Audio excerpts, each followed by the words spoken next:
قال رحمه الله تعالى, in regards to still speaking about the order and the prohibitions of Allah subhanahu wa ta'ala, the veneration of the order and the prohibitions, he says رحمه الله فحقيقة تعظيم للأمر والنهي ألا يعرض بترخص جاف ولا يعرض لتشديد غال. He said the reality, the divine reality of the veneration of the order and the prohibition is not to be ألا يعرض بترخص جاف, excessive licensing or broadening with obsessive strictness, not to be too strict or to be too lackadaisical.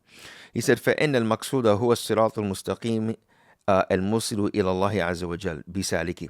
He said, for really the intention and the goal is to be on the straight path that allows you to arrive to Allah subhanahu wa ta'ala, for the one that treads that path. He says, وَمَا أَمَرَ اللَّهُ عَزَّ وَجَلَ بِأَمْرٍ إِلَّا وَلِلشَّيْطَانِ فِيهِ نَزْغَتَانِ. He said, and Allah subhanahu wa ta'ala does not order or legislate something except that there are two ways that Satan will come to him. He said, إِمَّا تَقْصِيرٌ وَتَفْرِيطٌ وَإِمَّا إِفْرَاطٌ وَغُلُوٌ. He said, either by deficiency, being lackadaisical, and negligence, or with excessiveness, being excessive in it. And then he says, فَلَا يُبَالِي بِمَا ظَفَرَ مِنَ الْعَبْدِ مِنَ الْخُطَّتَيْنِ. He said, and he doesn't care which one of those two that he can affect you by, basically. He said, وَقَدْ فُتِنَ بِهَذَا أَكْثَرُ الْخَلْقِ. He said, most of mankind have been afflicted with this. فَلَا يُنْجِي مِنْ ذَلِكَ إِلَّا عِلْمٌ رَاسِخٌ وإيمان وقوة على محاربته ولزوم الوسط والله المستعان. He says, most of mankind have been afflicted with this, with what? Either being too excessive, too harsh, or too easy.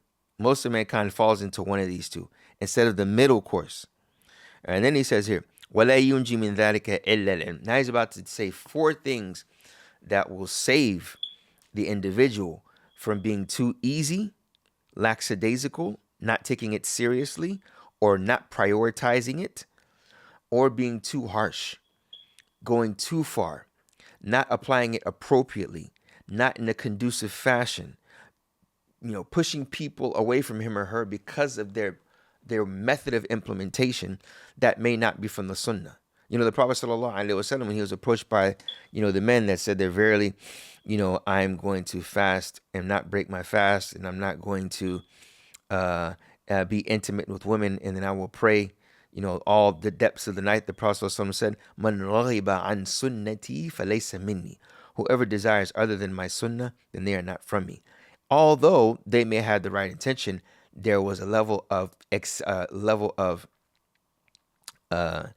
excessiveness. They were going too far. Obsessive and being strict, right? They were going too far beyond the bounds. Even though the action was from the Sharia, but shaitan can affect you if you're going too far in that action of obedience. So the first thing that he says is what will save them is ilmun rasikh, sound, solid, firm knowledge. Knowledge of what? Knowledge of the Sharia, yes. Knowledge of what is halal and what is haram. But knowledge of the Sunnah primarily. Understanding the Sunnah of the Prophet ﷺ. When he would do something, what was legislated for him only. Like al-wisal, the Prophet ﷺ used to fast every day, the fasting of Dawood, right? And certain actions that we may do that are too far and go beyond the bounds, but we may have a good intention.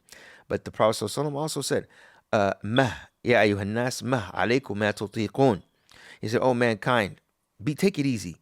Do what you can. Do what you can. Don't go too far. At the same time, don't be lazy.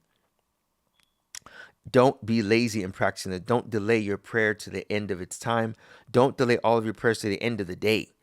Right? Being lackadaisical in the ruling, not taking it seriously, not prioritizing it. So we say not taking it seriously, when it comes to certain practices of the prayer, or practices of your deen, in the way that you look and the way that you hold yourself and carry yourself. Are you being too lackadaisical with it?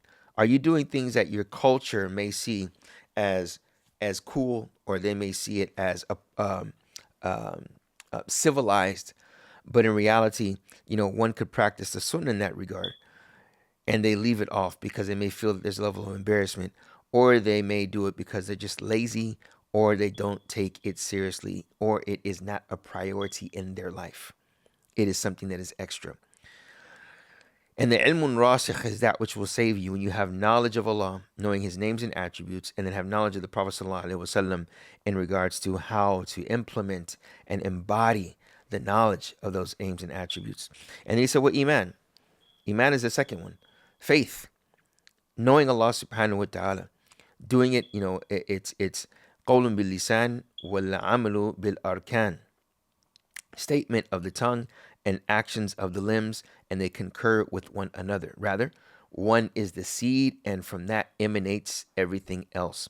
And then he said, وَقُوَّةٌ عَلَى مَحَارَبَتِهِ, and strength upon fighting the shaitan. Because one can have knowledge, one can have iman with Allah subhanahu wa ta'ala. They have knowledge of Allah's name, Al-Alim, for example. And they have iman and trust and faith in the knowledge of Allah subhanahu wa ta'ala. But when shaitan comes to them, they are not voluntarily, consciously fighting him. When a thought comes to them in prayer, they know that it's from shaitan, and they say, "A'udhu billahi minash shaitanir rajim." And then they focus on Allah subhanahu wa ta'ala. A thought that distracts them from the prayer. And this is important, because in your prayer, you may have thought about a brother that you just argued with an hour before. Thinking about that can be a means to khushu' or a means to distraction and making your prayer deficient. Because you may think about that individual, and then you may make ghiba of him and think badly about him while you're in the prayer. You may be narcissistic and saying, "No, I'm right, he's wrong," in the prayer, and they say that's why you may make an insult, say something insulting about him to yourself. Or you could think about the fact that you argued with him and you said something wrong to him. You raised your voice and you say, "Astaghfirullah."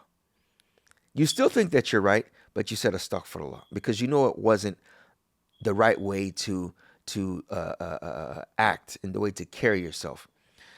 So that is where you have to fight the shaitan, even though you have iman and you know you have knowledge.